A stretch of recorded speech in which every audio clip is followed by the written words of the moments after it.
మా అమ్మ నాన్నను వదిలేసి నేను పోయి ఒక చోట బతకడం అనేది అసలు నా ఊహలో కూడా లేదు. మీరు రాకపోతే నేను ఎక్కడికి పోతాను, నేను పోనుమా, ఏమి పోతే అని నేను కొట్లాడడం స్టార్ట్ చేశాను మా అమ్మతో. మా అమ్మ ఒకే మాట చెప్పింది, నాయన బతకడానికి ఊర్లు మారుతున్న అవసరం లేదురా, పద్ధతులు మారితే చాలు అని చెప్పింది. ఇటువంటి మాటలు నాకు చాలా, నాకు ఎంత బాధ ఉన్నా మా అమ్మ దగ్గర కూర్చున్నానంటే నాకు సొల్యూషన్ దొరుకుతుంది. ఆ మాటకు నేను అంటే అప్పుడు ఇక్కడ కొంచెం కొన్ని పనులు డిలే చేయడము, కొంచెం ఫ్రెండ్స్తో ఎక్కువ తిరగడము, ఇటువంటివన్నీ ఉన్నాయి.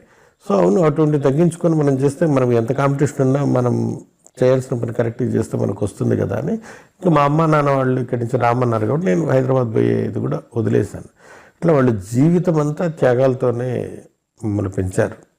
మా 4 అక్కలకు పెళ్ళిళ్ళు చేయడానికి మా నాన్న ఎంత కష్టపడ్డాడు. అప్పట్లో ఏం